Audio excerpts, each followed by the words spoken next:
Halo, sahabatku. Selamat datang kembali di channel Cerita Momo, tempat kita menyelami kisah-kisah yang selalu menguji emosi, menguras air mata, dan penuh kejutan tak terduga. Apa kabar kalian semua hari ini? Momo harap kalian dalam keadaan sehat dan bahagia ya. Sahabatku, pernahkah kalian merasa dunia seolah runtuh saat orang tercinta pergi?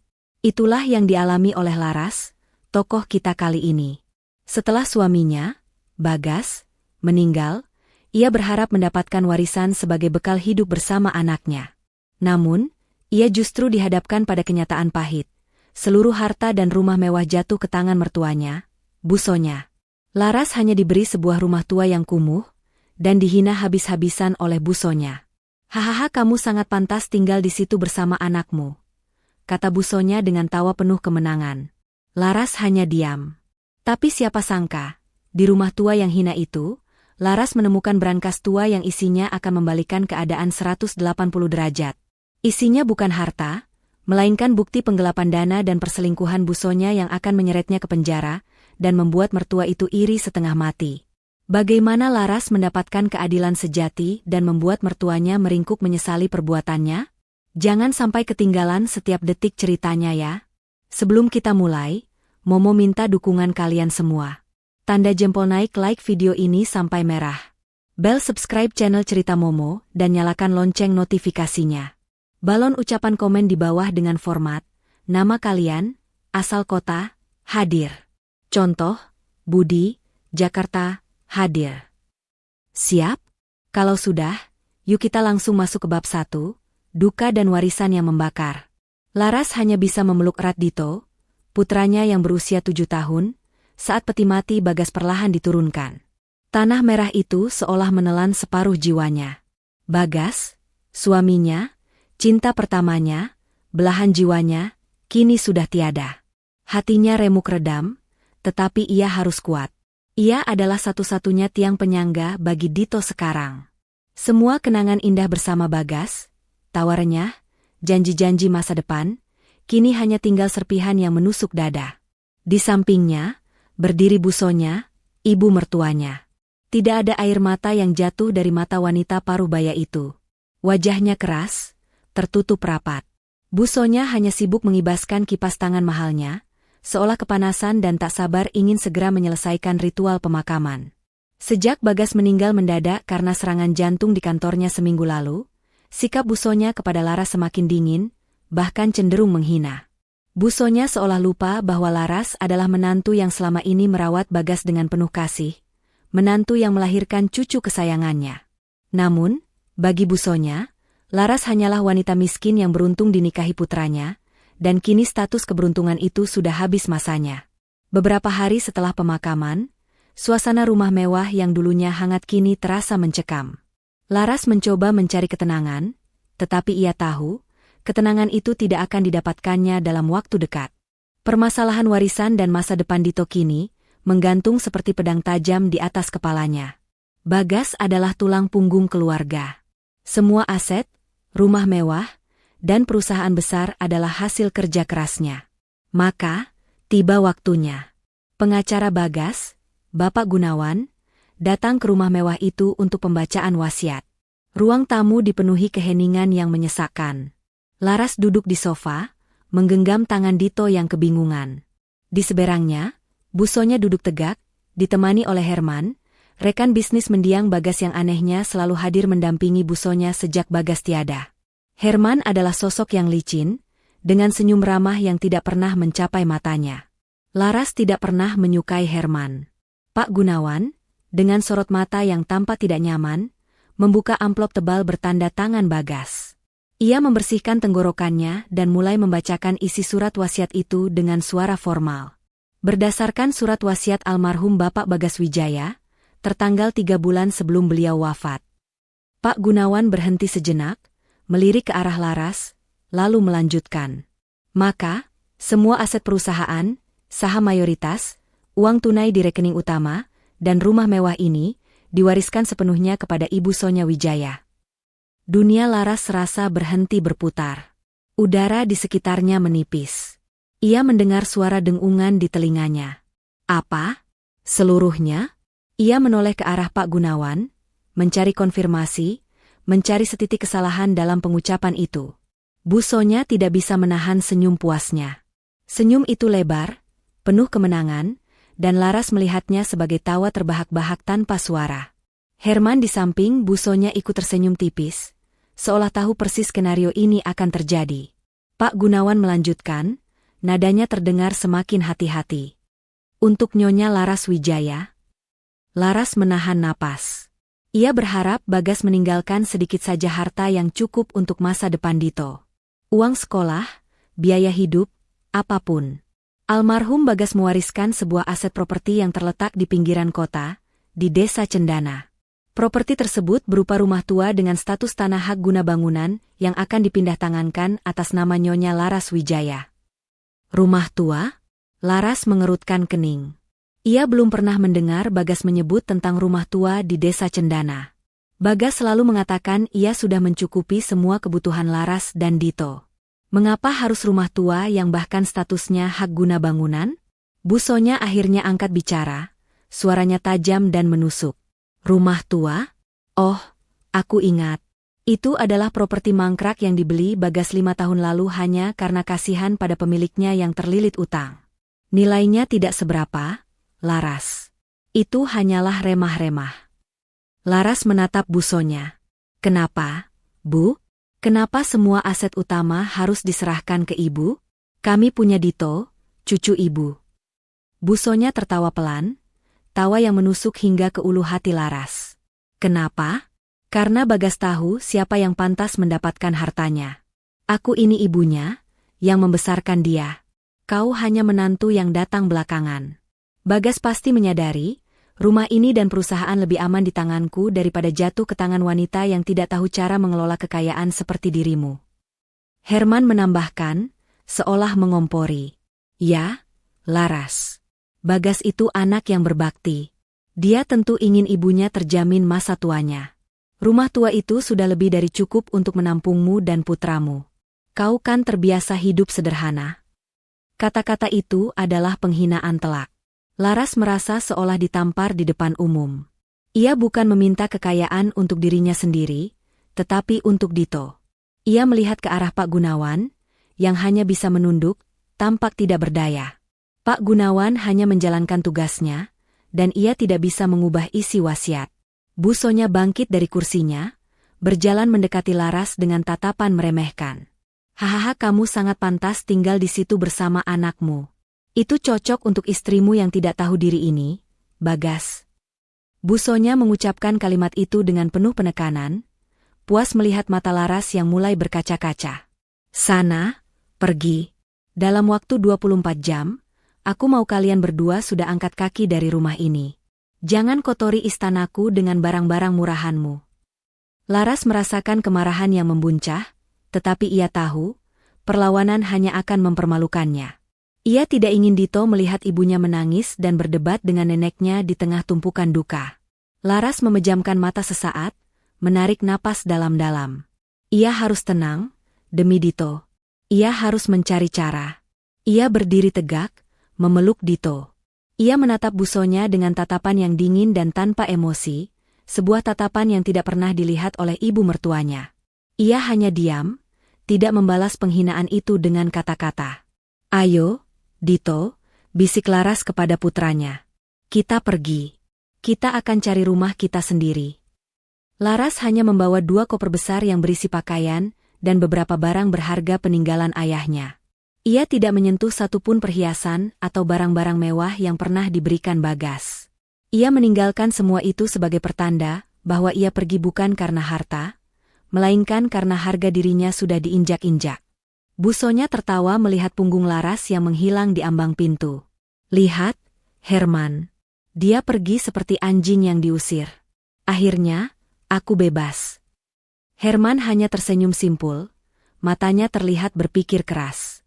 Laras dan Dito kini berada di dalam taksi menuju Desa Cendana, tempat warisan mereka berada. Selama perjalanan, Laras mencari informasi tentang rumah itu. Desa Cendana adalah wilayah yang jauh dari pusat kota, terpencil, dan terkenal sepi.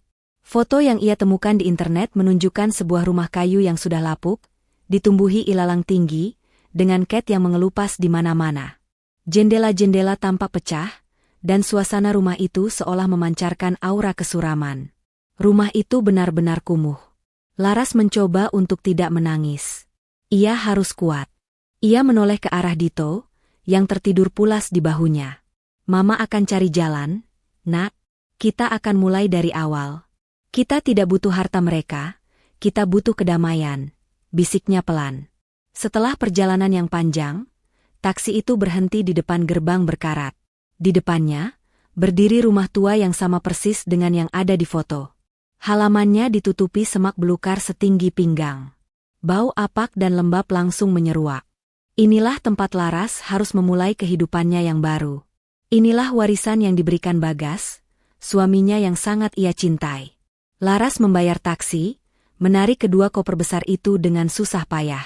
Ia membuka gerbang yang berderit nyaring, seolah meratapi nasibnya. Laras masuk ke dalam rumah. Debu tebal menyambutnya. Rumah itu kosong, hanya berisi beberapa perabot tua yang sudah rusak, dan udara yang sangat pengap. Malam pertama di rumah itu terasa dingin dan sunyi. Dito meringkuk ketakutan di samping Laras, yang hanya bisa menghibur putranya di atas kasur lipat tipis yang ia bawa. Laras tidak bisa tidur. Ia bangkit, menyalakan senter ponselnya, dan mulai memeriksa setiap sudut rumah. Ia tidak mencari harta, tetapi mencari pemahaman. Mengapa Bagas meninggalkan rumah ini untuknya? Saat menyinari sudut loteng yang sangat kotor, matanya menangkap sesuatu yang tidak biasa. Di balik tumpukan koran tua dan buku-buku yang dimakan rayap, ada sebuah kotak kayu yang bergeser. Laras mendorong tumpukan itu, dan di sana, tertanam di dalam dinding yang ditutupi oleh panel kayu usang, ada brankas besi tua berukuran sedang. Jantung Laras berdebar kencang. Ia belum pernah mendengar tentang brankas ini. Wajahnya langsung tegang. Tak kusangka aku menemukan brankas tua itu. Brankas itu terlihat sangat kuno, dengan kode putar yang sudah berkarat. Ini pasti benda peninggalan lama. Apakah Bagas menyembunyikan sesuatu di sini? Sesuatu yang sangat rahasia, sehingga ia menyembunyikannya di tempat yang tidak akan pernah dijamah oleh busonya? Mungkinkah ada pesan dari Bagas? Laras mengusap permukaan brankas itu. Ia mencoba memutarnya, tetapi sia-sia. Brankas itu terkunci rapat, seolah menjaga sebuah rahasia besar yang bisa mengubah segalanya. Laras kembali ke kasur lipatnya, mencoba tidur. Namun, pikirannya terus tertuju pada brankas tua itu. Ia tahu, ia tidak boleh menyerah. Ia harus mencari tahu apa isi brankas itu.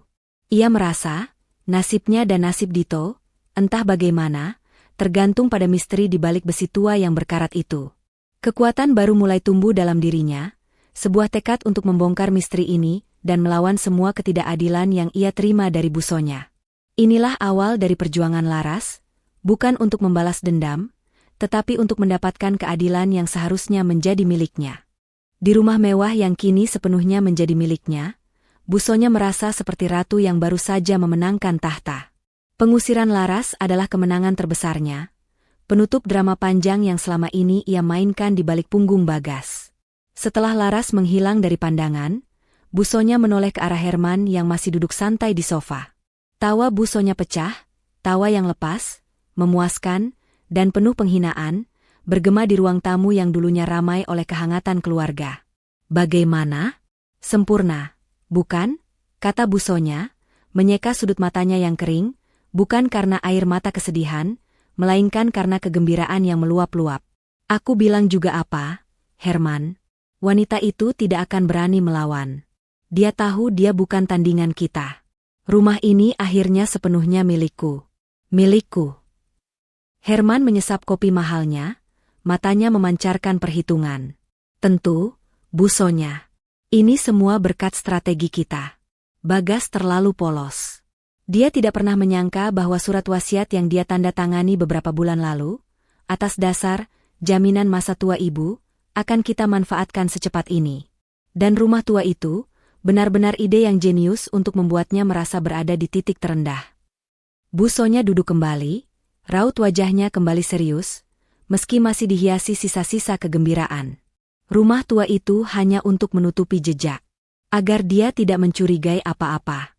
Siapa yang akan berpikir bahwa Bagas mewariskan sesuatu yang bernilai dari rumah skotor itu? Aku tidak peduli dia mau tidur di mana, asalkan dia tidak kembali ke sini, mengotori kekayaan kita.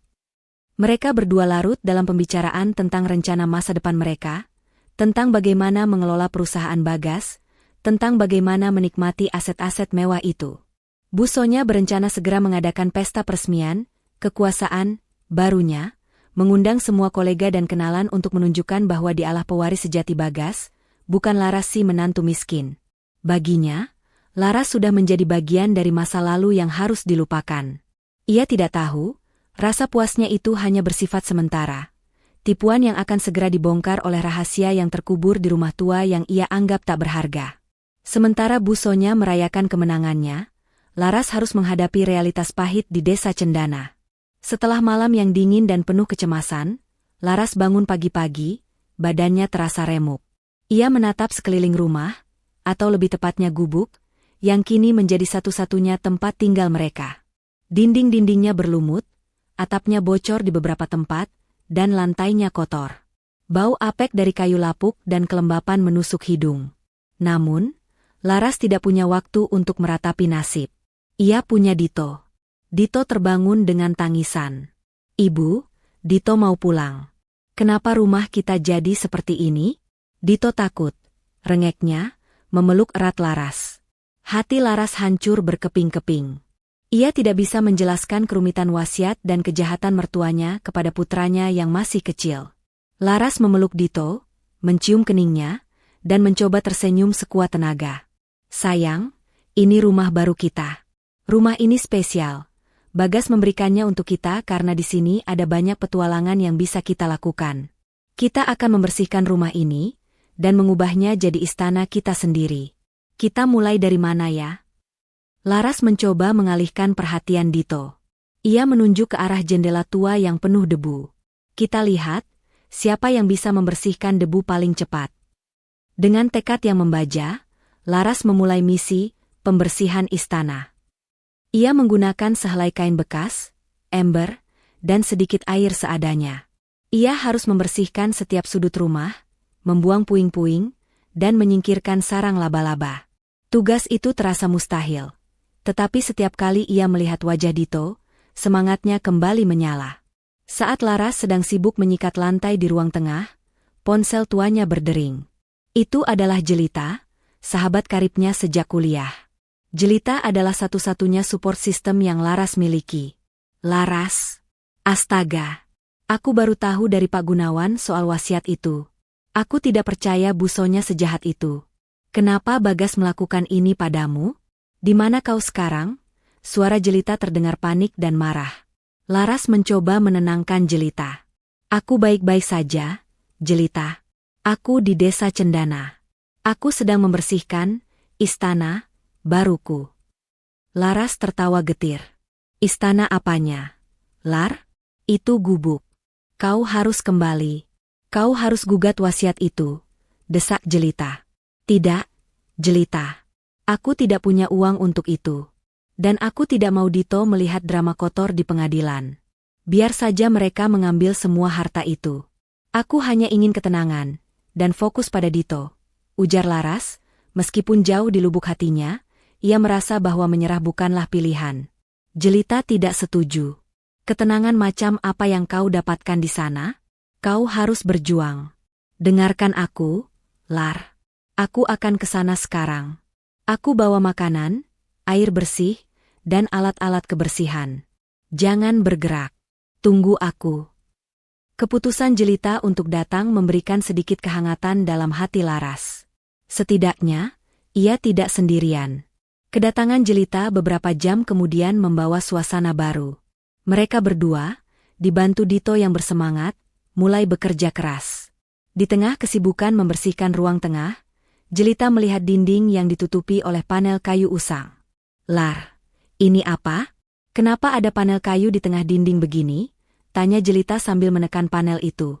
"Oh, itu loteng, sepertinya.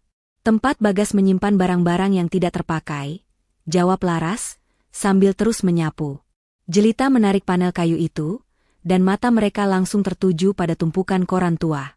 Laras teringat apa yang ia lihat semalam, brankas tua itu. Jel, tunggu. Laras menghentikan Jelita, mendekat, dan memindahkan tumpukan koran dan buku lapuk itu. Di sana, tersembunyi dengan sempurna, berdiri brankas besi tua yang sudah berkarat. Jelita terperanjat. Apa itu? Brankas? Astaga, Lar. Bagas menyembunyikan sesuatu di sini. Laras mengangguk. Aku menemukannya semalam. Aku yakin Bagas tidak akan mewariskan rumah ini tanpa alasan. Ini pasti ada hubungannya dengan brankas ini. Tapi aku tidak bisa membukanya. Kodenya sudah macet.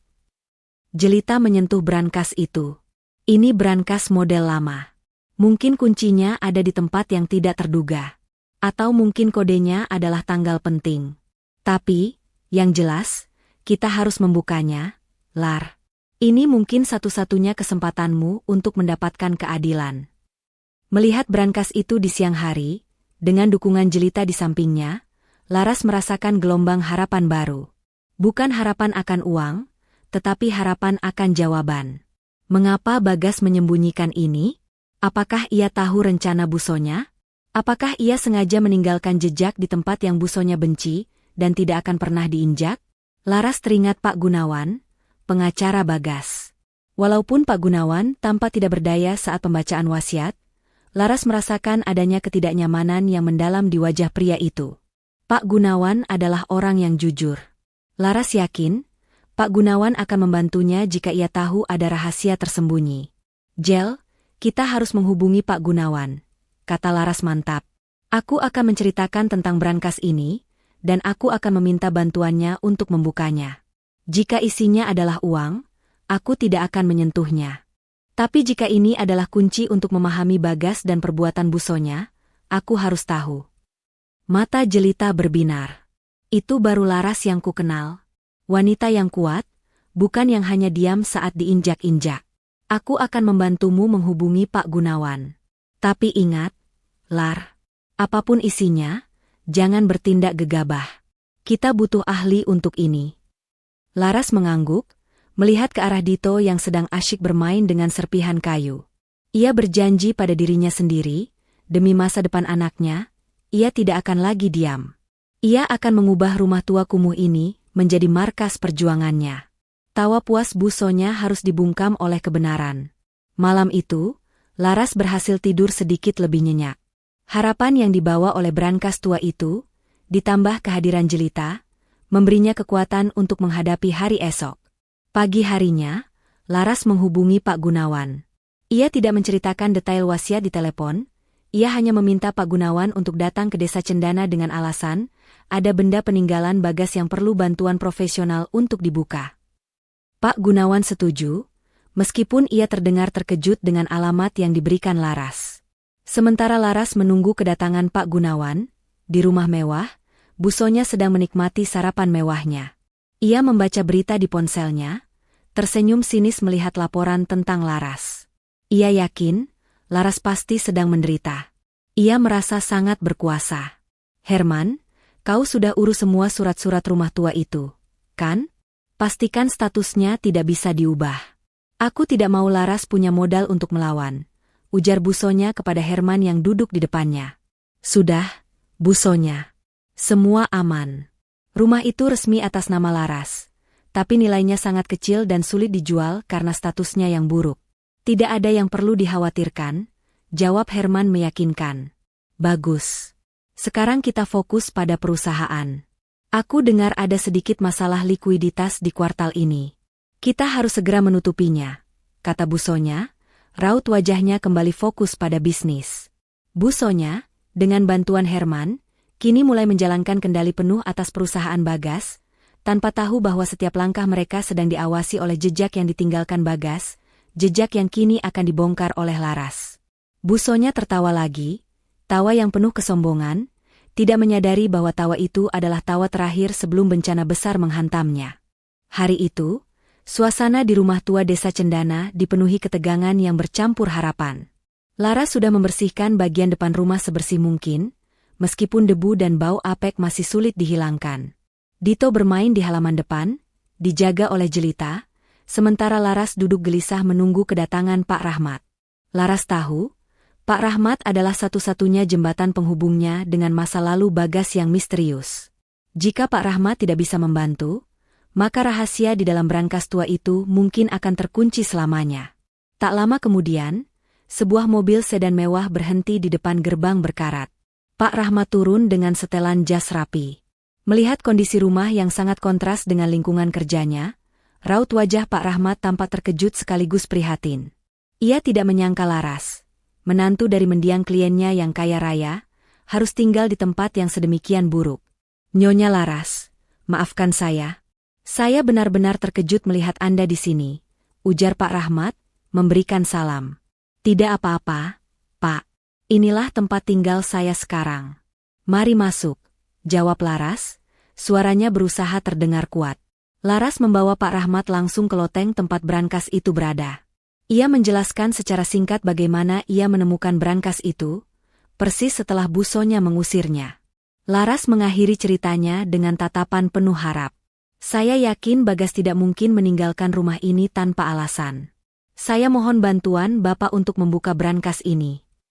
Pak Rahmat mendekati brankas besi tua yang berkarat itu. Ia memeriksanya dengan teliti.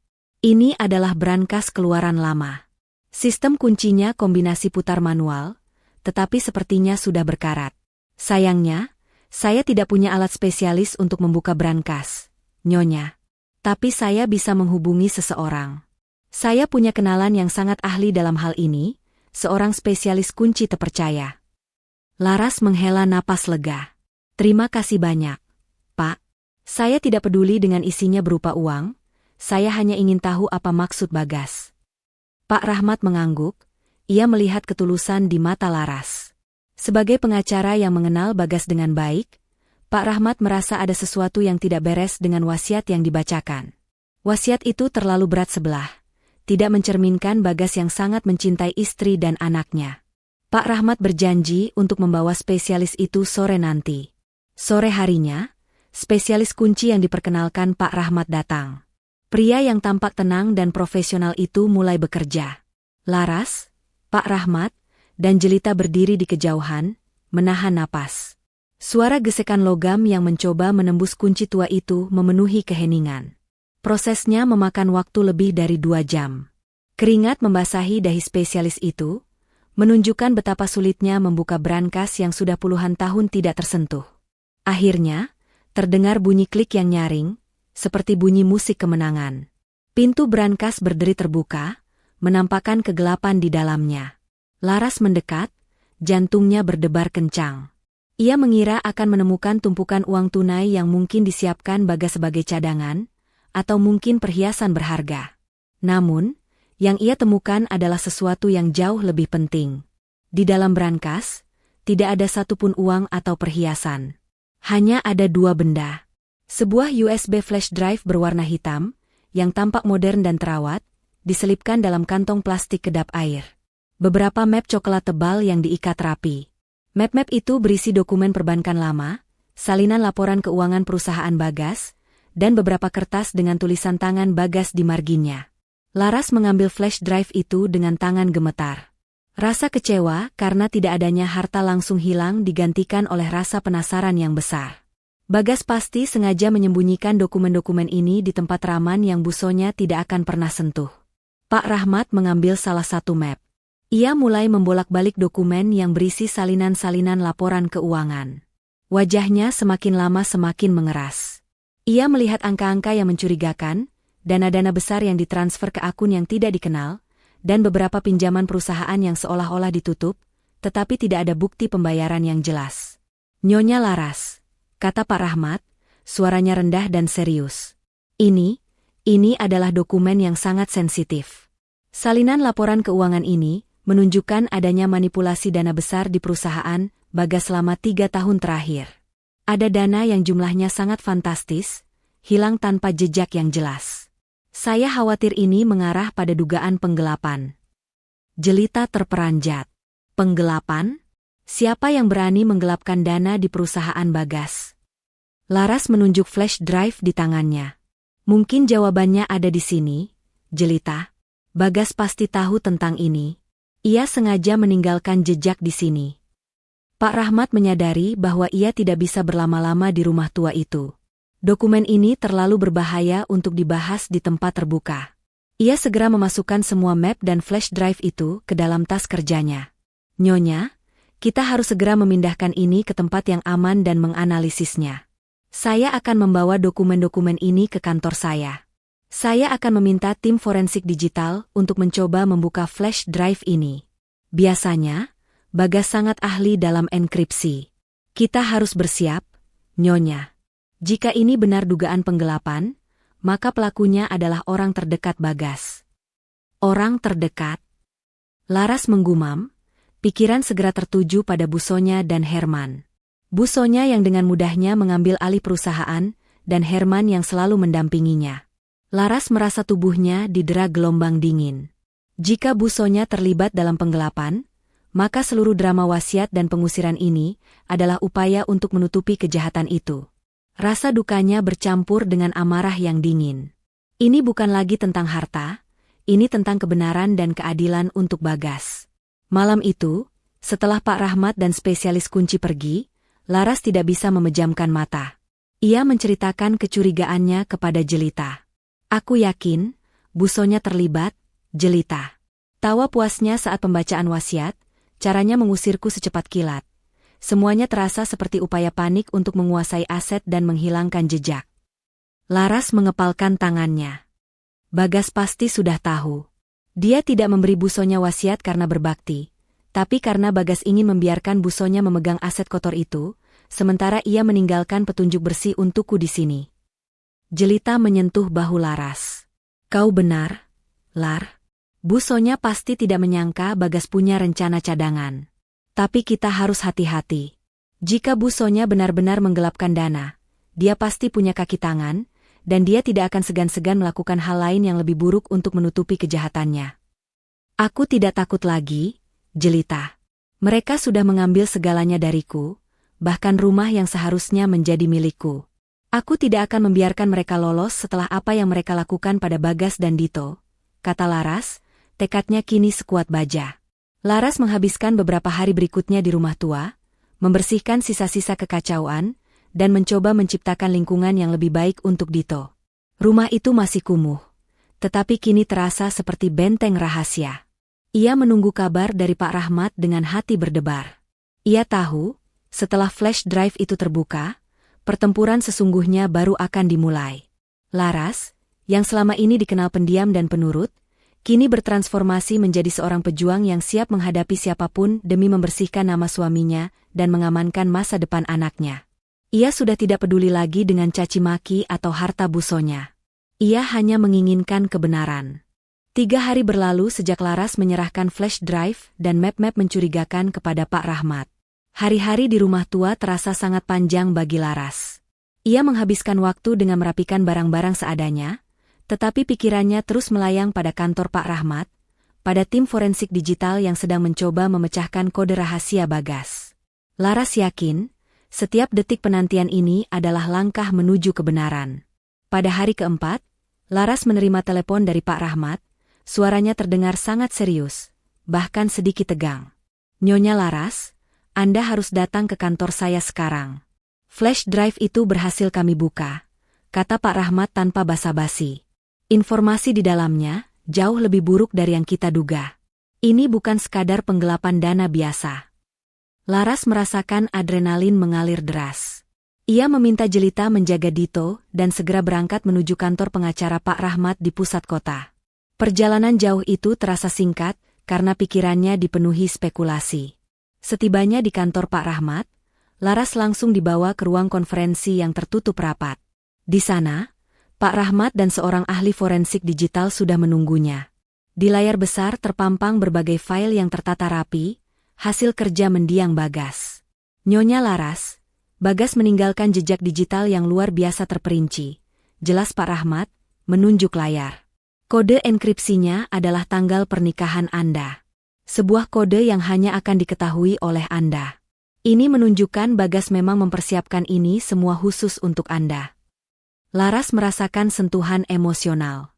Suaminya yang telah tiada, ternyata masih melindunginya. Baik, mari kita fokus pada isi file ini, lanjut Pak Rahmat. Bagas membagi data ini ke dalam 2 folder utama, finansial dan perseorangan. Di folder finansial, kami menemukan spreadsheet yang sangat rapi, membandingkan laporan keuangan resmi perusahaan dengan laporan keuangan yang seharusnya.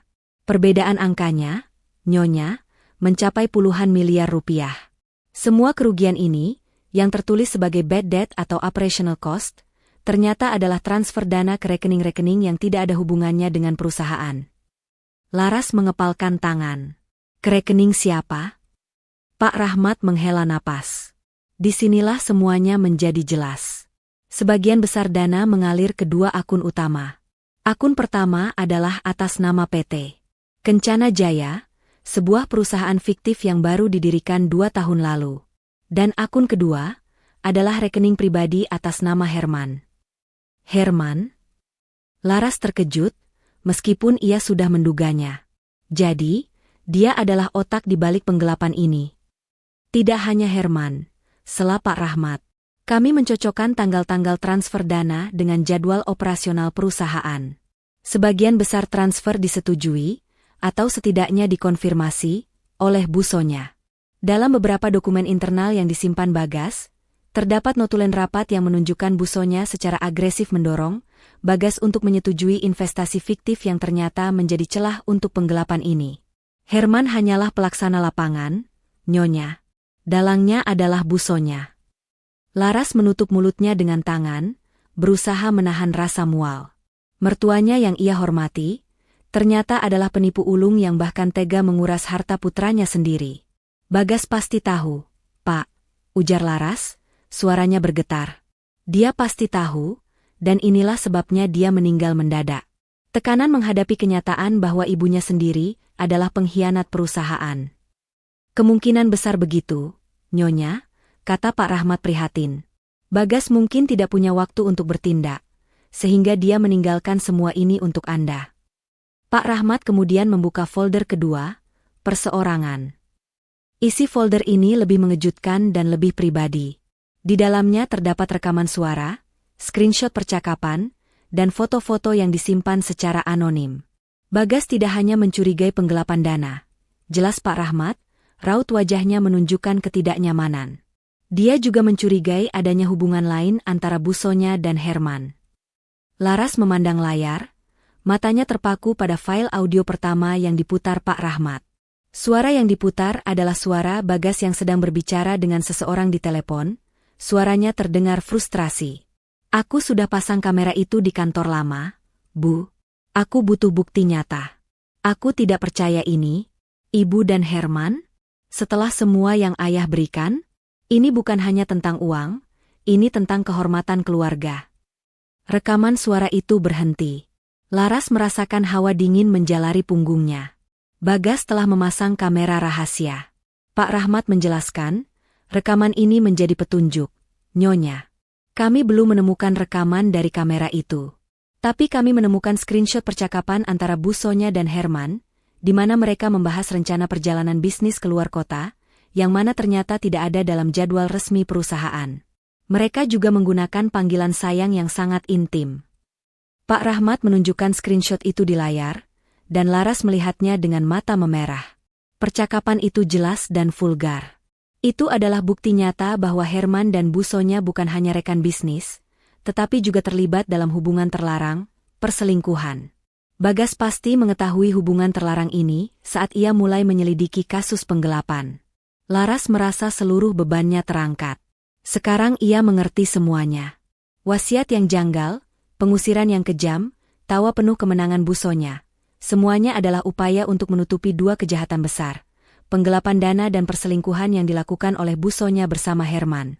Bu Sonya ingin menguasai perusahaan sebelum Bagas sempat membongkar kejahatan mereka. Laras bangkit, raut wajahnya tenang tetapi matanya memancarkan tekad yang membara. Ia telah mendapatkan kebenaran yang ia cari. Pak Rahmat, kata Laras, suaranya kini penuh otoritas, kita punya bukti untuk menjatuhkan mereka, tidak hanya dari sisi warisan, tetapi juga dari sisi pidana. Bagas meninggalkan semua ini bukan hanya agar saya dapat uang, tetapi agar keadilan ditegakkan. Saya tidak ingin lagi bernegosiasi. Saya ingin mereka menghadapi konsekuensi penuh dari hukum. Pak Rahmat tersenyum, melihat perubahan besar pada diri kliennya. Laras yang dulunya pendiam, kini telah berubah menjadi wanita yang kuat dan berani. Saya siap, Nyonya Laras. Kita akan memulai langkah hukum sekarang juga. Kita akan siapkan gugatan pembatalan wasiat, dan yang lebih penting, kita akan siapkan laporan pidana berdasarkan bukti penggelapan ini. Tapi, kita butuh satu bukti terakhir, keberadaan Herman. Kita harus mencari tahu apakah dia masih bekerja di perusahaan atau sudah melarikan diri. Laras mengangguk. Saya akan mencari tahu keberadaan Herman. Saya punya satu orang yang bisa diandalkan. Saya tidak akan membiarkan Herman dan Bu Sonya menikmati kekayaan dari hasil kejahatan dan pengkhianatan ini. Laras meninggalkan kantor Pak Rahmat dengan rasa lega yang bercampur dengan amarah. Sekarang, ia memiliki senjata terkuat yang ditinggalkan suaminya. Kebenaran. Ia siap melangkah maju, kembali ke rumah tua itu, dan memulai rencana perlawanan yang dingin dan terstruktur, untuk membersihkan nama Bagas dan mengamankan masa depan Dito. Setelah meninggalkan kantor Pak Rahmat, Laras langsung menemui Jelita. Pertemuan dilakukan di sebuah kafe kecil di pinggir kota, jauh dari jangkauan mata-mata Bu Sonya. Laras menceritakan semua yang ia temukan di flash drive. Bukti penggelapan puluhan miliar yang didalangi Bu Sonya dan Herman, serta bukti perselingkuhan mereka. Jelita mendengarkan dengan raut wajah yang berubah-ubah antara terkejut, marah, dan jijik. Astaga, Lar, aku tidak menyangka Bu Sonya sejahat ini, bisik Jelita, mencoba meredam suaranya. Dia bukan hanya mertua yang jahat, dia kriminal. Dia menghancurkan perusahaan Bagas dan mengkhianati putranya sendiri. Laras mengangguk, matanya dingin dan penuh perhitungan. Mereka berdua melakukannya. Herman adalah pelaksana, Bu Sonya adalah dalang. Dan wasiat yang dibacakan adalah upaya mereka untuk membersihkan panggung, menguasai aset yang sudah mereka korup, dan menyingkirkanku agar aku tidak bisa menyelidiki. Lalu, apa rencana kita sekarang? Kita harus membalas mereka, Lar, desak Jelita, penuh semangat. Pak Rahmat sudah mulai menyusun laporan pidana dan gugatan pembatalan wasiat. Tapi kita butuh lebih. Kita harus memastikan Herman tidak kabur. Dan kita harus mencari tahu, apakah ada bukti fisik lain yang disimpan Bagas, atau bahkan bukti yang bisa kita ambil langsung dari perusahaan. Jelas Laras. Ia kini berbicara dengan intonasi seorang strategis, sangat berbeda dengan Laras yang pendiam dulu. Jelita, yang bekerja sebagai wartawan investigasi lepas, menawarkan keahliannya. Aku bisa membantu melacak Herman. Aku punya koneksi di bidang keamanan siber dan intelijen data. Kita bisa memantau pergerakan keuangannya. Jika dia mulai menjual aset atau menarik dana besar, itu sinyal dia akan kabur. Laras menyetujui ide itu. Fokus pertama adalah memantau Herman. Herman adalah kunci. Jika Herman ditangkap, Bu Sonya akan panik dan pertahanannya akan runtuh. Malam itu, Jelita memulai misinya. Ia menggunakan jaringannya untuk mendapatkan data perbankan dan transaksi properti Herman. Hanya butuh waktu 24 jam bagi Jelita untuk menemukan informasi penting. Lar, kau harus lihat ini. Jelita menelepon Laras keesokan harinya, suaranya tercekat. Herman tidak hanya menggelapkan dana, dia sudah membelanjakannya di luar negeri. Dia baru saja membeli sebuah properti mewah di Singapura, atas nama perusahaan offshore fiktif. Dan yang lebih gila, dia memesan 2 tiket pesawat ke luar negeri, satu atas namanya, dan satu lagi atas nama Bu Sonya, untuk keberangkatan minggu depan. Laras terdiam. Minggu depan? Mereka merencanakan pelarian. Mereka tahu Bagas menyimpan rahasia, atau mereka mulai mencium bau penyelidikan. Kita tidak punya banyak waktu, Jelita. Mereka harus dicegah sebelum sempat kabur dan menghilangkan semua jejak. Laras segera menghubungi Pak Rahmat. Pak Rahmat terkejut mendengar kecepatan rencana pelarian Bu Sonya dan Herman. Nyonya Laras, ini mengubah segalanya, kata Pak Rahmat serius. Saya harus segera melayangkan laporan pidana ke pihak berwajib hari ini juga. Dengan bukti yang Anda berikan, ditambah rencana pelarian mereka, kita bisa mengajukan permohonan penahanan dan pembekuan aset darurat. Tapi untuk itu, Kita butuh satu bukti lagi yang melibatkan Bu Sonya secara langsung, bukti fisik yang tidak bisa ia bantah. Bukti fisik? Tanya Laras. Ya, mungkin catatan tangan, buku besar rahasia, atau rekaman CCTV dari Bagas. Kita tahu Bagas memasang kamera di kantor lama. Jika kita bisa mendapatkan rekaman itu akan menjadi pukulan telak. Jelas Pak Rahmat. Laras menyadari bahwa ia harus mengambil risiko. Ia harus masuk ke sarang musuh. Jelita, aku butuh bantuanmu. Aku harus kembali ke rumah mewah itu, kata Laras pada Jelita. Jelita menatap Laras dengan ngeri.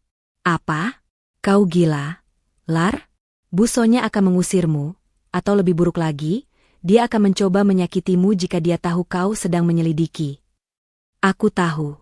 Tapi Bagas dulu sering bekerja di ruang kerjanya yang terkunci. Ada sebuah lemari besi kecil yang sering ia gunakan untuk menyimpan dokumen-dokumen penting perusahaan. Aku tidak yakin, tapi mungkin kamera CCTV atau buku catatan rahasianya ada di sana.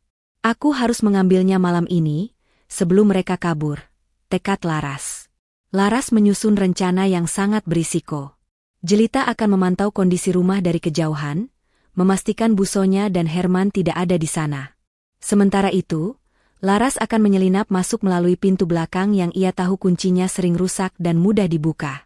Tepat tengah malam, dengan mengenakan pakaian serba hitam, Laras menyelinap kembali ke rumah yang dulunya adalah miliknya. Jantungnya berdebar kencang, tetapi ia tidak gentar. Rumah itu terasa asing, dingin, dan kotor oleh aura keserakahan. Ia berhasil masuk ke ruang kerja Bagas. Ruangan itu tampak sama, kecuali kini banyak dokumen yang berserakan, hasil Bu Sonya dan Herman yang tampak panik mencari sesuatu. Laras langsung menuju ke sudut ruangan, tempat lemari besi kecil itu berada. Lemari itu terkunci. Laras teringat sesuatu. Bagas pernah memberitahunya bahwa kode lemari besi itu adalah tanggal lahir Dito. Dengan tangan gemetar, Laras memasukkan 6 digit tanggal lahir putranya. Klik. Lemari besi itu terbuka. Di dalamnya, Laras menemukan beberapa benda penting. Sebuah hard drive kecil, yang pasti berisi rekaman CCTV yang disebutkan Bagas. Sebuah buku catatan bersampul kulit yang tebal, berisi tulisan tangan Bagas tentang semua transaksi mencurigakan, tanggal perselingkuhan, dan kecurigaannya terhadap Bu Sonya. Beberapa surat perjanjian yang ditandatangani oleh Bu Sonya yang mengatasnamakan Bagas tanpa persetujuan resmi. Laras segera memasukkan semua benda itu ke dalam tas kecilnya. Ia baru saja akan pergi ketika ia mendengar suara mobil yang masuk ke halaman. Bu Sonya dan Herman pulang. Laras panik. Ia segera mengunci kembali lemari besi itu dan menyelinap ke balik tirai tebal di sudut ruangan. Bu Sonya dan Herman masuk ke dalam rumah. Suara mereka terdengar marah dan tegang.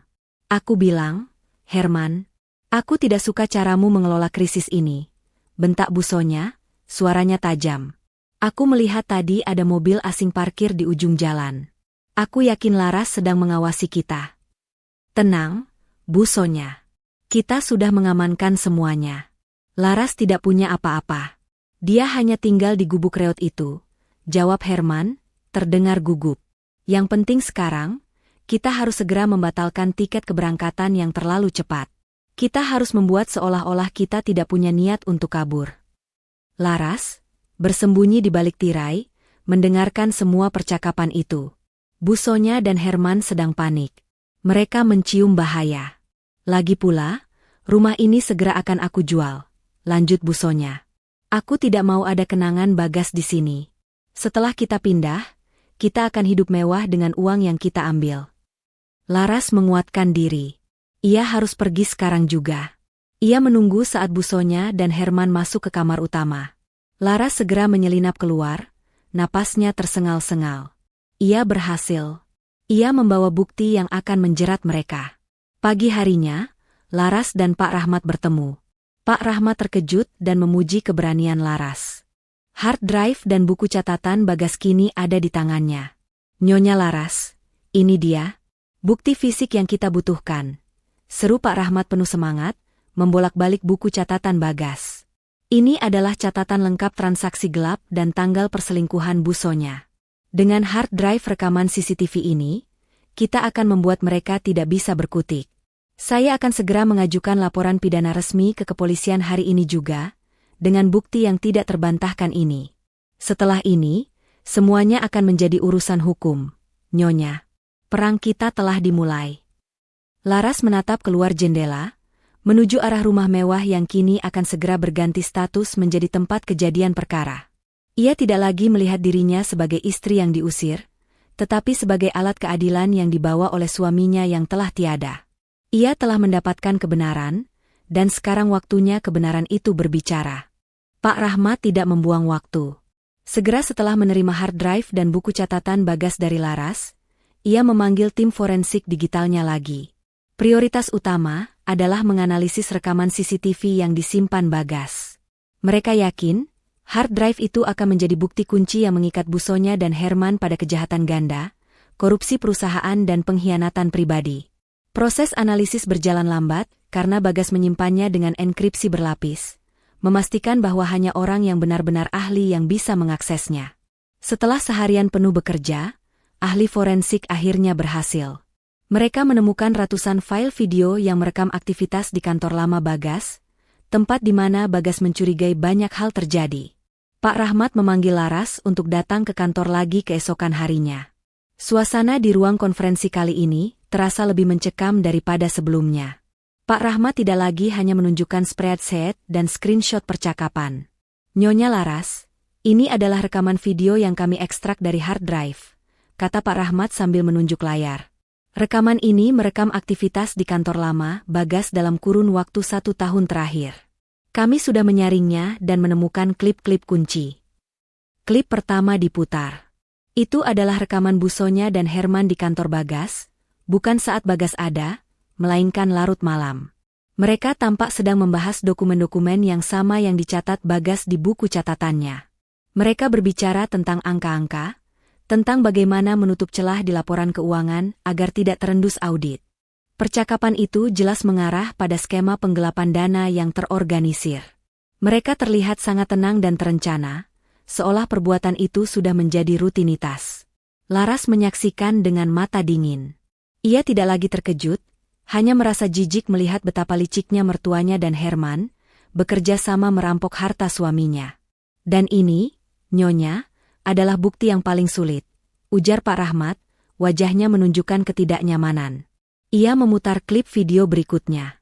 Klip itu menampilkan Busonya dan Herman, bukan sedang membahas pekerjaan. Mereka sedang berduaan di ruangan yang sama.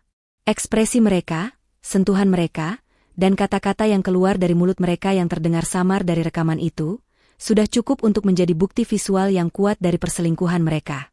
Busonya tidak hanya mengkhianati Bagas sebagai putranya, tetapi juga telah mengkhianati almarhum suaminya, ayah Bagas. Mereka berdua telah menjalin hubungan terlarang sejak lama, jauh sebelum Bagas meninggal. Hubungan inilah yang menjadi motivasi utama Herman membantu Busonya menjarah kekayaan Bagas. Laras memalingkan wajah. Ia tidak perlu melihat lebih lama lagi. Bukti itu sudah lebih dari cukup. Rasa sakit karena pengkhianatan suaminya telah digantikan oleh kemarahan yang membara atas kejahatan yang mereka lakukan. Rekaman ini, Nyonya, ditambah buku catatan Bagas yang merinci setiap tanggal pertemuan mereka, adalah bukti yang tidak terbantahkan. Kami memiliki kasus yang sangat kuat, tidak hanya untuk membatalkan wasiat, tetapi untuk menjebloskan Busonya dan Herman ke penjara atas tuduhan penggelapan dan penipuan yang merugikan perusahaan puluhan miliar rupiah, ujar Pak Rahmat mantap. Laras menatap Pak Rahmat. Kita kirimkan semua bukti ini ke polisi sekarang, Pak. Saya ingin mereka segera ditahan sebelum sempat kabur. Khusus untuk perselingkuhan, biarkan itu menjadi kejutan yang akan membuat Busonya dan Herman panik. Pak Rahmat mengangguk. Saya akan bergerak cepat. Hari ini juga, saya akan melayangkan laporan pidana resmi ke pihak kepolisian dan juga mengajukan permohonan pembekuan aset darurat ke pengadilan. Saya akan menyertakan bukti rencana pelarian mereka yang didapat jelita, serta semua data penggelapan. Kita akan meminta surat penangkapan segera. Sementara Pak Rahmat disibukkan dengan urusan hukum, di rumah mewah, Busonya dan Herman mulai merasakan adanya tekanan yang tidak kasat mata. Mereka merasa gelisah, seolah sedang diawasi. Mereka sudah membatalkan tiket pesawat mereka, mencoba untuk bersikap tenang, tetapi kecemasan terus merayap. Aku bilang, Herman, aku tidak tenang. Kenapa akhir-akhir ini banyak sekali mobil aneh di ujung jalan? Jangan-jangan Laras sudah tahu sesuatu. Ujar Bu Sonya cemas, mondar-mandir di ruang tamu. Jangan khawatir, Bu Sonya. Laras hanya tinggal di gubuk reot. Dia tidak punya uang dan koneksi. Dia tidak mungkin bisa melawan kita. Jawab Herman, mencoba meyakinkan, meskipun wajahnya pucat. Tepat saat mereka sedang berdebat di meja makan, ponsel Bu Sonya berdering. Itu adalah panggilan dari nomor tak dikenal. Bu Sonya mengangkatnya dengan enggan. Halo? Ya, saya Sonya Wijaya. Suara di seberang telepon adalah suara formal seorang penyidik dari Kepolisian Sektor Keuangan dan Kriminal Khusus. Selamat sore, Ibu Sonya. Kami dari kepolisian. Kami meminta kehadiran Ibu dan juga Bapak Herman untuk segera datang ke kantor kami besok pagi. Ada beberapa hal terkait laporan dugaan tindak pidana penggelapan dana perusahaan yang harus kami konfirmasi dengan Anda. Wajah Bu Sonya seketika memucat, darah seolah ditarik paksa dari wajahnya. Tangannya gemetar hingga ponselnya hampir jatuh. Penggelapan dana? Bagaimana? Penggelapan? Siapa yang melaporkan? Itu pasti salah. Perusahaan kami baik-baik saja. Seru Bu Sonya, suaranya naik 1 oktav, mencoba menyangkal. Kami tidak bisa memberikan detail, Ibu. Yang jelas, ini adalah laporan pidana serius. Jika Ibu tidak hadir, kami akan mengeluarkan surat penangkapan paksa. Sampai bertemu besok, ujar penyidik itu dan langsung menutup telepon. Bu Sonya menatap Herman dengan mata melotot. Kita dipanggil polisi, Herman. Penggelapan dana. Laras. Hanya dia yang bisa melakukan ini. Dia pasti sudah menemukan sesuatu. Herman juga panik. Ia segera menarik Bu Sonya ke kamar dan berbisik cemas. Tenang, Bu Sonya. Kita harus tenang. Mereka tidak mungkin punya bukti kuat. Kita hanya perlu menyangkal semuanya. Bukti apa yang Laras punya? Hanya omong kosong dari rumah tua itu. Kita punya Pak Gunawan yang dulu membacakan wasiat, kita punya alibi yang kuat. Meskipun mencoba bersikap tenang, kepanikan Herman terlihat jelas. Mereka menghabiskan malam itu dengan mencoba menyusun alibi dan mempersiapkan jawaban untuk polisi. Mereka tidak tahu, di saat yang sama, Pak Rahmat sudah menyerahkan rekaman CCTV dan buku catatan Bagas ke tangan pihak berwajib. Mereka berpikir pertempuran mereka adalah melawan wasiat, padahal yang menanti mereka adalah jeruji besi. Sementara itu, Laras berada di rumah tua, menikmati ketenangan yang jarang ia rasakan. Jelita datang membawakan makan malam dan kabar gembira. Laras, Pak Rahmat baru saja mengirim pesan. Laporan pidana sudah resmi dilayangkan. Panggilan pertama sudah dikirimkan kepada Bu Sonya dan Herman. Perangkap sudah dipasang. Seru Jelita bersemangat. Laras tersenyum. Bukan senyum puas, melainkan senyum kelegaan. Ia telah memenuhi janjinya pada Bagas. Kebenaran perlahan mulai terkuak. Ia tidak lagi harus diam. Ia tahu, setelah ini, giliran mereka yang akan meringkuk dan menyesali perbuatan mereka, sementara ia dan Dito akan mendapatkan kembali kehidupan yang seharusnya menjadi milik mereka. Babak baru perjuangan ini telah dimulai, perjuangan untuk menegakkan keadilan sejati. Panggilan dari kepolisian itu telah menghancurkan ketenangan palsu Bu Sonya. Wajahnya tidak lagi memancarkan kesombongan, melainkan ketakutan yang mendalam. Bersama Herman, ia menghabiskan malam dengan saling menyalahkan. Ini pasti Laras. Herman, siapa lagi yang tahu tentang transfer dana di kuartal ketiga itu selain kita berdua dan Laras? Bagas pasti meninggalkan sesuatu untuknya. Dan di mana dia menyembunyikannya? Tentu saja di rumah tua kumuh itu. Bentak Bu Sonya, panik. Tidak mungkin, Bu Sonya. Brankas di rumah Bagas yang lama sudah kita kosongkan semua. Rumah tua itu bahkan tidak punya lemari yang layak. Laras tidak mungkin menemukan apa-apa. Balas Herman, meskipun suaranya tidak lagi meyakinkan. Kecurigaan Bu Sonya dan Herman tertuju pada satu titik. Rumah tua di desa Cendana. Mereka sadar, mereka terlalu meremehkan rumah itu dan menantunya yang pendiam. Jika ada bukti, itu pasti berasal dari sana. Mereka harus bergerak sebelum besok pagi datang. Mereka harus kembali ke rumah itu, menakut-nakuti Laras, dan mencari tahu apa yang telah ia temukan. Tepat menjelang fajar, saat desa masih diselimuti kabut, mobil busonya yang mewah berhenti jauh dari pandangan rumah Laras.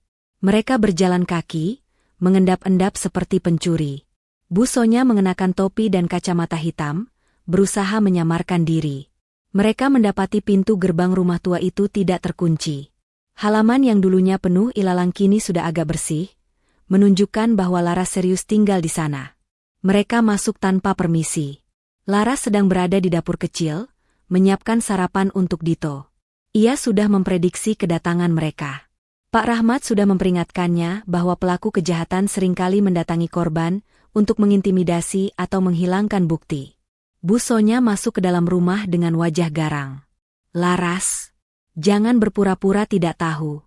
Apa yang sudah kau temukan di rumah sialan ini? Kau yang melaporkan kami, kan? Di mana buktinya? Serahkan sekarang juga. Herman berdiri di belakang busonya, berusaha terlihat mengancam. Jangan coba-coba, Laras. Kau akan masuk penjara karena pencemaran nama baik. Kau tidak akan bisa melawan kami. Laras menoleh, raut wajahnya sangat tenang, dingin, dan penuh percaya diri. Ia hanya menyunggingkan senyum tipis.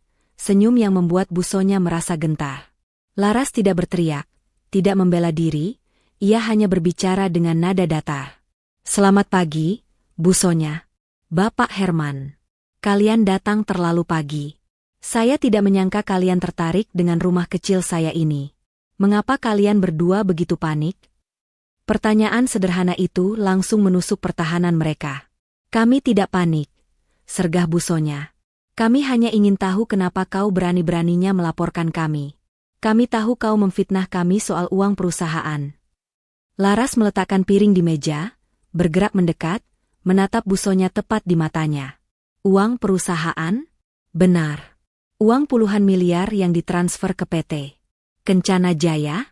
Atau uang yang dipakai untuk membeli properti di Singapura atas nama Bapak Herman? Atau uang yang dipakai untuk membiayai perjalanan rahasia kalian berdua keluar kota, yang sama sekali tidak ada hubungannya dengan pekerjaan. Seketika, wajah busonya dan Herman berubah pucat pasi. Laras tidak hanya tahu tentang penggelapan, tapi ia tahu detail yang seharusnya hanya diketahui oleh mereka dan almarhum Bagas. Bahkan rencana pelarian mereka pun diketahui Laras. Kakau, bagaimana kau tahu tentang Singapura? Herman tergagap. Suaranya pecah. Laras tersenyum lagi, senyum misterius yang membuat Herman semakin gemetar. Kebenaran selalu menemukan jalannya, Bapak Herman. Bagas meninggalkan lebih dari sekadar rumah tua. Dia meninggalkan jejak. Jejak yang akan menjerat kalian berdua. Busonya mencoba menguasai keadaan. Omong kosong. Kau hanya mengarang cerita. Kau tidak punya bukti. Di mana flash drive itu? Di mana dokumennya? Ia berjalan mendekati Laras dengan niat untuk menggeledah. Laras tidak menghindar. Ia justru mengambil satu langkah maju. Dokumen? Bapak Herman, apakah Bapak ingat kapan terakhir kali Bapak dan Ibu Sonya berada di kantor mendiang suami saya larut malam, merayakan keberhasilan transfer dana terakhir, sambil merayakan hubungan terlarang kalian? Kata, hubungan terlarang, itu bagaikan ledakan di ruangan itu. Busonya terdiam membeku. Ia tidak menyangka Laras tahu tentang perselingkuhannya dengan Herman. Busonya menoleh ke arah Herman dengan tatapan penuh tuduhan. Herman, yang tadinya mencoba mengintimidasi, kini hanya bisa menunduk. Tahu bahwa semua pertahanan mereka telah runtuh. Kakau yang membocorkannya. Herman, bisik busonya, amarahnya beralih ke Herman. Kau bilang hanya aku yang tahu. Kau menghancurkan segalanya. Bukan aku, busonya. Itu Bagas. Bagas pasti meninggalkan rekaman. Aku sudah bilang ini semua terlalu cepat. Seharusnya kita tidak mengambil alih perusahaan secepat ini. Herman membalas dengan suara panik. Laras menyaksikan adegan saling menyalahkan itu dengan puas. Jebakan mentalnya berhasil. Ia tidak perlu mengangkat satu jari pun. Mereka sudah mulai menghancurkan diri mereka sendiri. Kalian tidak perlu khawatir mencari bukti di sini, ujar Laras, nadanya terdengar seperti seorang hakim. Semua bukti, termasuk rekaman perselingkuhan dan dokumen penggelapan, sudah aman di tangan pihak berwajib. Sekarang, kalian tidak punya waktu untuk mencari bukti. Kalian punya waktu untuk menyiapkan alibi untuk panggilan besok pagi. Bu Sonya menjerit kecil, suaranya penuh keputusasaan. Mereka telah kalah. Mereka dijerat oleh jebakan yang disiapkan oleh Bagas, di tempat yang paling mereka remehkan, dan diakhiri oleh Laras, menantu yang mereka anggap bodoh. Bu Sonya menatap Laras dengan mata penuh kebencian dan kekalahan. Ia tahu, permainan sudah berakhir. Ia dan Herman segera bergegas keluar dari rumah tua itu, terburu-buru, meninggalkan Laras yang kini berdiri tegak, sang ratu keadilan di istana reotnya sendiri. Keesokan harinya, kantor kepolisian di pusat kota dipenuhi ketegangan. Bu Sonya dan Herman tiba dengan wajah yang sudah tidak karuan. Mereka berpakaian rapi, mencoba menampilkan citra sebagai pengusaha yang dihormati, tetapi mata mereka tidak bisa menyembunyikan rasa takut. Mereka berdua yakin akan bisa menyangkal semua tuduhan yang mereka anggap hanya fitnah dari Laras. Mereka langsung dibawa ke ruang interogasi terpisah. Penyidik mulai dengan pertanyaan formal mengenai operasional perusahaan mendiang Bagas. Bu Sonya, dibantu oleh pengacara yang buru-buru ia sewa, mencoba menjawab dengan tenang. Ia menyangkal keras adanya penggelapan dana. Itu hanya salah paham, Pak Penyidik. Kami hanya melakukan restrukturisasi keuangan yang biasa terjadi setelah seorang pemimpin meninggal, ujar Bu Sonya, nadanya masih mencoba menunjukkan otoritas. Laras, menantu saya, hanyalah wanita yang sakit hati karena tidak mendapat warisan yang ia inginkan. Dia memfitnah kami. Di saat yang sama, Herman menghadapi pertanyaan yang sama, tetapi ia jauh lebih panik. Ia berulang kali menyangkal hubungannya dengan Bu Sonya dan transfer uang ke rekening pribadinya, tetapi ia mulai terjebak dalam detail yang ia lupa. Sementara mereka berdua diinterogasi, di ruangan terpisah, Laras duduk ditemani Pak Rahmat. Hari itu, Laras tidak datang sebagai pelapor, tetapi sebagai saksi kunci yang membawa kebenaran. Di atas meja di depan Pak Rahmat terhampar semua senjata andalannya, buku catatan tebal Bagas, salinan dokumen transaksi fiktif, dan yang paling ditakuti Bu Sonya dan Herman, hard drive berisi rekaman CCTV. Pak Penyidik, kata Pak Rahmat dengan nada tegas kepada penyidik yang bertanggung jawab atas kasus ini. Kami tidak perlu bertele-tele. Klien saya, Nyonya Laras, telah menemukan dan mengamankan bukti yang ditinggalkan oleh almarhum Bagas, yang secara jelas menunjukkan adanya tindak pidana penggelapan dana dan penipuan yang dilakukan oleh Ibu Sonya dan Bapak Herman. Pak Rahmat kemudian secara resmi menyerahkan hard drive itu dan buku catatan Bagas. Di dalam hard drive ini terdapat rekaman yang memperlihatkan alur transfer dana ilegal, serta bukti visual perselingkuhan. Buku catatan ini adalah jurnal Bagas tentang semua detail yang mereka sembunyikan. Penyidik menerima bukti-bukti itu dengan raut wajah yang berubah serius. Mereka segera memanggil tim ahli forensik digital untuk memverifikasi isi rekaman tersebut. Beberapa jam kemudian, tim ahli memberikan konfirmasi, rekaman itu asli dan menunjukkan aktivitas ilegal yang jelas. Penyidik memanggil Bu Sonya dan Herman kembali ke ruangan, wajah mereka kini menunjukkan kemarahan yang dingin. Ibu Sonya, Bapak Herman, kata penyidik itu, nadanya kini berubah profesional dan mengancam. Kami sudah mendapatkan semua bukti yang kami butuhkan. Ini adalah hard drive dari almarhum Bagas, yang berisi rekaman aktivitas Anda di kantor larut malam. Rekaman itu bukan hanya menunjukkan detail tentang transfer dana puluhan miliar ke rekening fiktif dan rekening Bapak Herman, tetapi juga menunjukkan adanya hubungan asmara terlarang antara Anda berdua. Dan ini, penyidik menunjuk buku catatan itu, adalah catatan tangan Bagas sendiri tentang bagaimana Anda berdua menguras aset perusahaannya. Wajah Bu Sonya dan Herman benar-benar hancur. Mereka tidak bisa lagi menyangkal. Bukti yang paling mereka takuti, rekaman perselingkuhan mereka, kini ada di tangan polisi. Herman menatap Bu Sonya, matanya penuh tuduhan. Bu Sonya membalas, rasa takutnya kini berubah menjadi kebencian pada Herman. Tepat pada momen keputusasaan mereka, pintu ruangan terbuka, dan masuklah Laras, ditemani Pak Rahmat. Laras berdiri tegak di ambang pintu. Ia tidak perlu berbicara. Kehadirannya saja sudah merupakan hukuman terberat bagi Bu Sonya. Bu Sonya menatap Laras dengan mata yang penuh amarah dan kekalahan. Ia mengerti. Laras tidak hanya membalas dendam, tetapi Laras telah menuntaskan keadilan yang ditinggalkan putranya. Tawa penuh kemenangan yang Bu Sonya miliki kini hilang sepenuhnya. "Nyonya Laras," ujar penyidik, "terima kasih atas kerja sama Anda. Berdasarkan bukti yang tidak terbantahkan ini, kami memiliki alasan kuat untuk mengeluarkan surat penahanan sementara terhadap Ibu Sonya dan Bapak Herman, serta surat pembekuan dan penyitaan aset mereka." Bu Sonya mencoba bangkit, berteriak menyangkal, tetapi sudah terlambat.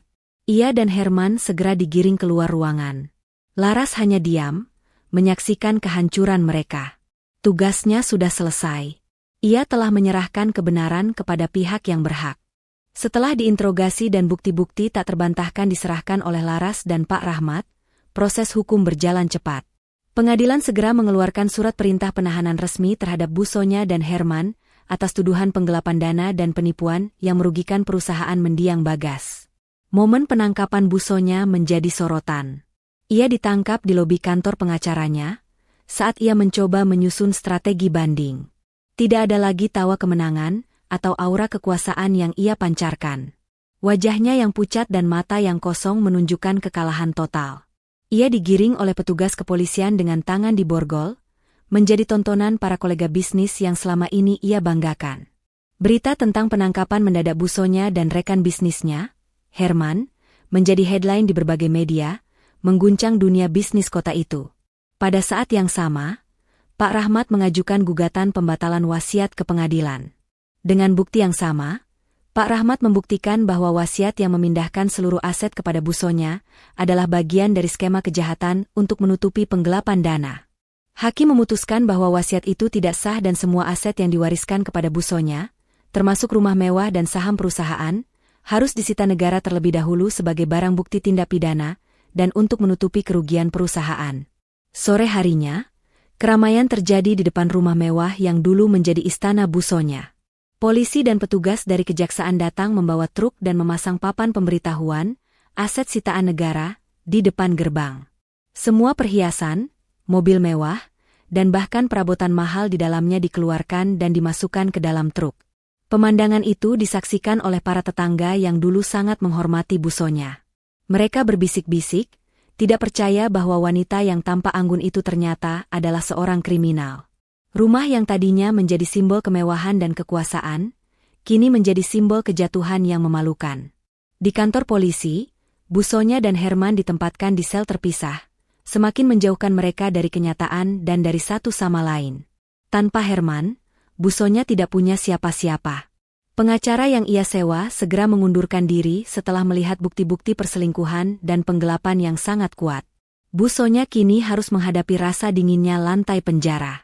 Ia memikirkan rumah mewahnya yang disita, rekeningnya yang dibekukan, dan nama baiknya yang hancur. Ia mulai teringat pada Laras, menantu yang ia hina dan usir ke rumah tua kumuh. Ia menyesali semua kata-kata yang ia ucapkan saat itu. Ia tidak menyangka, Laras yang pendiam, yang ia anggap bodoh dan tidak berdaya, justru menjadi penyebab utama kehancurannya. Ia telah kalah. Sementara itu, di rumah tua, Laras menerima kabar tentang penangkapan dan penyitaan itu dari Jelita dan Pak Rahmat. Laras tidak bersorak atau tertawa puas. Ia hanya merasakan ketenangan yang dalam. "Tugas kita belum selesai, Nyonya Laras," ujar Pak Rahmat. "Setelah semua aset disita, kita akan mengajukan gugatan pembagian warisan yang sah. Dengan terbuktinya kejahatan mereka, hak waris Anda dan Dito akan sepenuhnya dipulihkan. Keadilan untuk Bagas hampir sempurna." Laras menatap Dito yang sedang tersenyum ceria, tidak tahu betapa besar perjuangan yang baru saja dilalui ibunya. Laras mengangguk, tahu bahwa babak terakhir, babak untuk mendapatkan kembali hak mereka, akan segera dimulai. Beberapa bulan berlalu. Proses hukum atas kasus penggelapan dana dan penipuan yang melibatkan Bu Sonya dan Herman akhirnya mencapai puncaknya. Di ruang sidang, Bu Sonya dan Herman mendengarkan vonis hakim dengan kepala tertunduk. Semua bukti yang ditinggalkan Bagas, ditambah kesaksian Laras dan analisis Pak Rahmat, tidak memberikan ruang sedikitpun bagi mereka untuk membela diri. Keduanya divonis bersalah dengan hukuman penjara yang setimpal. Pada sidang putusan perdata, pengadilan secara resmi membatalkan wasiat yang memenangkan Bu Sonya. Hakim memutuskan bahwa Laras dan Dito adalah ahli waris sah Bagas. Seluruh aset yang disita, termasuk saham mayoritas perusahaan, harta tunai, dan rumah mewah, kini dikembalikan kepada ahli waris yang berhak, Laras dan putranya. Keadilan sejati telah ditegakkan. Namun, Laras membuat keputusan yang mengejutkan. Ia tidak kembali ke rumah mewah yang dulu Busonya rebut.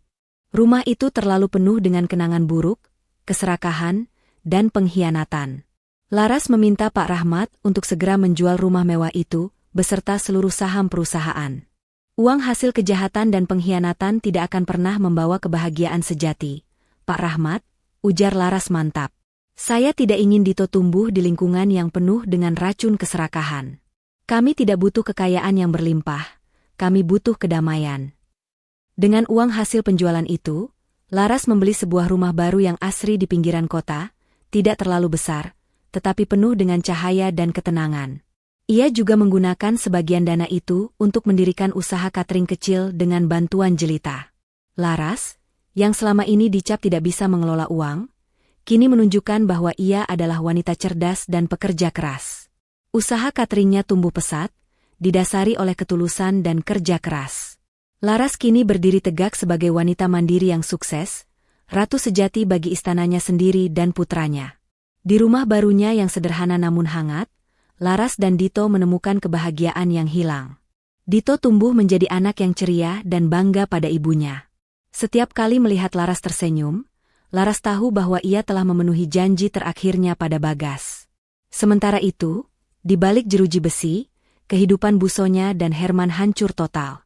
Mereka menjalani hari-hari penuh penyesalan dan keputusasaan. Mereka kehilangan segalanya, harta, kebebasan, dan harga diri. Busonya, yang dulunya hidup serba mewah, kini harus hidup dalam keterbatasan. Ia sering teringat pada Laras, menantu yang ia hina di rumah tua kumuh. Ia baru sadar, tawa penuh kemenangan yang ia berikan pada Laras dulu, kini berbalik menjadi air mata pahit penyesalan. Busonya dan Herman menyadari, kekayaan yang mereka curi tidak bisa membawa mereka kemana-mana, selain ke tempat yang paling gelap. Laras tidak lagi memikirkan mereka. Ia fokus pada masa depan Dito dan bisnisnya. Ia berhasil mengubah nasib buruk menjadi sebuah awal yang baru. Ia membuktikan bahwa martabat dan kebenaran jauh lebih berharga daripada semua kekayaan dunia. Laras, wanita yang dulu hanya bisa diam, kini menutup kisahnya dengan senyum kemenangan sejati, kemenangan yang didapat dari kejujuran dan kekuatan hati. Ia telah mendapatkan kembali haknya, dan yang terpenting, ia telah mendapatkan kembali kedamaian yang dicuri darinya. Pesan moral singkat. Kebenaran, martabat, dan keadilan akan selalu menemukan jalannya. Keserakahan dan kebohongan, sekecil apapun, akan berakhir dengan kehancuran dan penyesalan yang tak terhindarkan.